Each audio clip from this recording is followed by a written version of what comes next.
I thought it would change.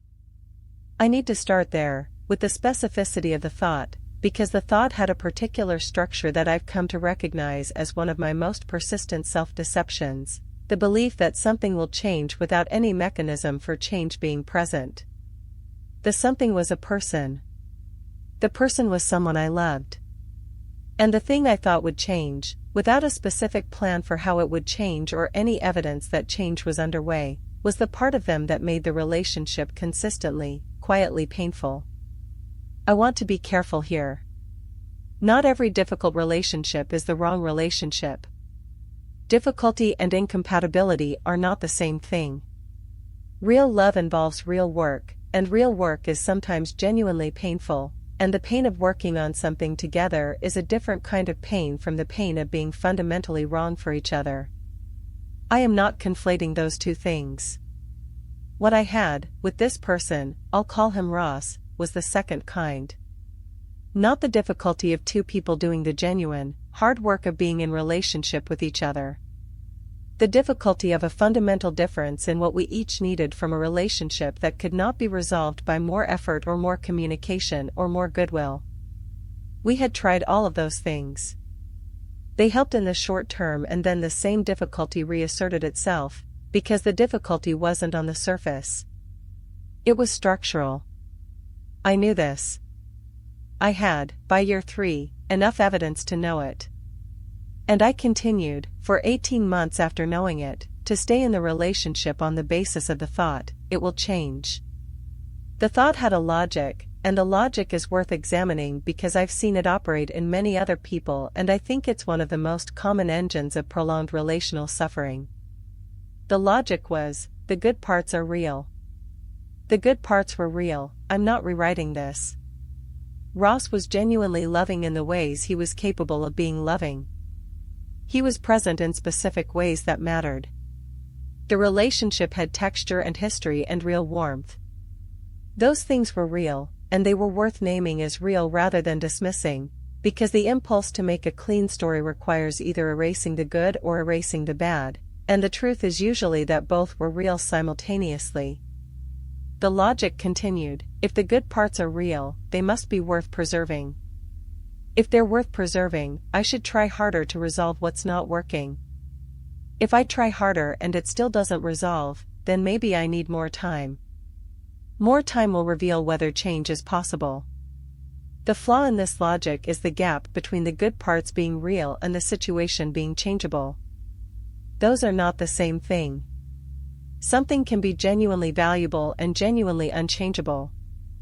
The combination of real value and real unchangeability is the hardest kind of loss to accept, because accepting it means losing something you genuinely don't want to lose.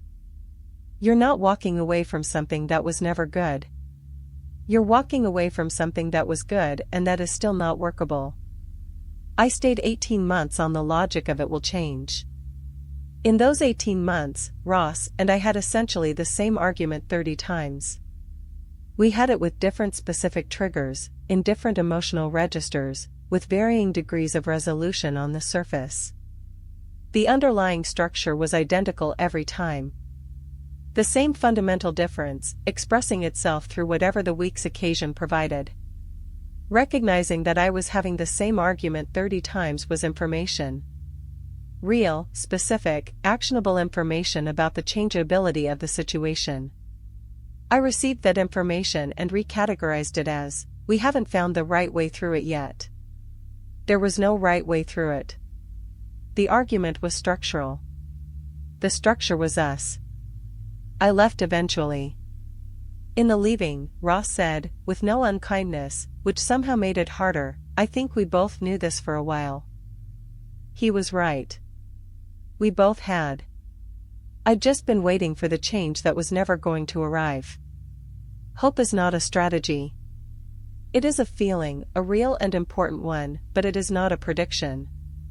The fact that you hope something will change is not evidence that it will. The evidence for whether something will change is specific. What is the mechanism? What is the timeline? What is different now than it was in the previous iteration of this difficulty? If you can't answer those questions, you're not hoping for change. You're hoping for magic. magic doesn't arrive. Only change does. And change requires something to be different. Here is what I carry forward from this, and what I hope might be useful if you recognize any part of your own story in mine. The pattern I described does not operate because we are careless or unintelligent or unaware. It operates because it has a function, because it is doing something for us that we have not found another way to do.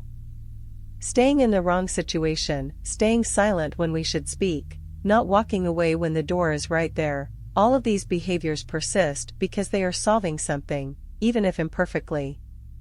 They are providing some version of comfort or protection or identity that we have not yet found a better way to provide. Understanding that function is the first move. Not judging the behavior, but asking honestly, what is this doing for me? What would I have to give up if I stopped? What am I afraid will happen if I make the change I know I need to make? Those questions do not dissolve the pattern automatically. But they make it visible in a new way. And visibility changes the relationship to the thing. When you can see what something is doing, you can start to choose whether you want it to keep doing it. The change that followed was not easier because I understood the mechanism. It was the same difficulty. But I went into it knowing what I was moving through rather than being entirely inside it without perspective. That perspective is what I want to pass on here. Not the specific story.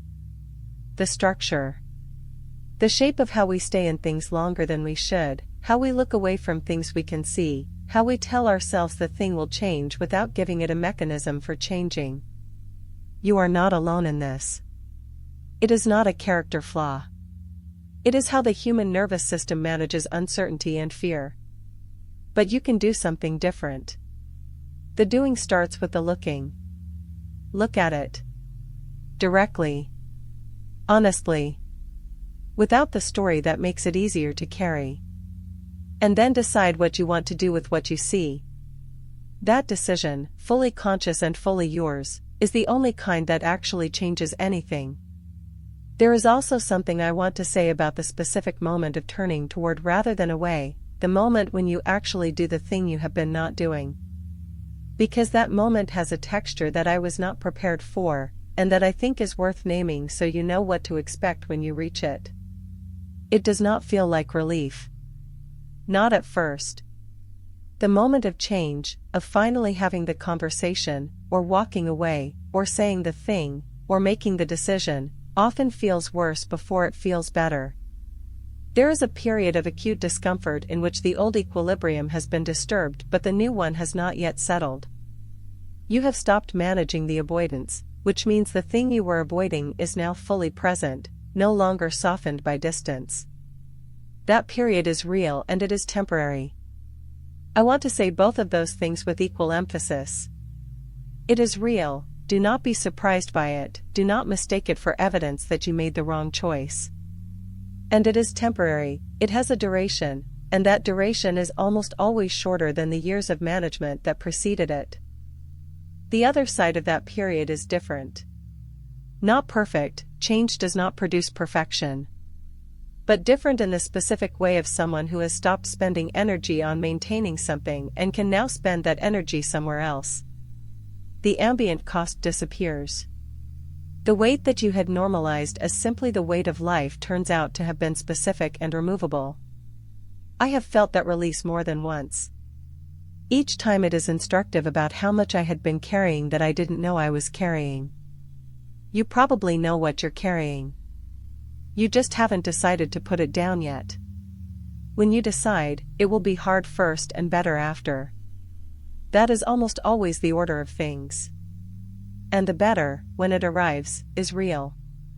What I notice now, in the life I have after the story I told here, is a kind of attentiveness I didn't have before. Not anxiety, that's different. Anxiety is looking for the thing that might go wrong. What I have is more like a quiet, ongoing check-in. Am I here because I want to be? Am I saying what I actually think? Am I moving toward what matters or managing around something I haven't named? These questions don't produce constant disruption. Most of the time the answer is, yes, I am where I want to be, saying what I think, moving in the right direction. The check-in confirms what I thought. And that confirmation is itself valuable. It builds a different relationship with my own choices. They feel more like choices and less like things happening to me. On the occasions when the answer is different, when the check-in reveals an avoidance or a suppression or a staying too long, I try to act on the information faster than I used to. Not immediately, not impulsively, but without the elaborate deferral structure. Without the "I'll address this when the conditions are better." The conditions will not be better. They will be different. Different is workable. Better is a fiction. I am the only condition that changes. And I change through the practice of looking and then acting on what I see. That's the whole thing. The looking and the acting. Over and over. For as long as it takes. Which is your whole life. But a whole life spent actually inside it is worth more than a whole life spent at the edge of it, managing the view. I know which one I want. I think you do too.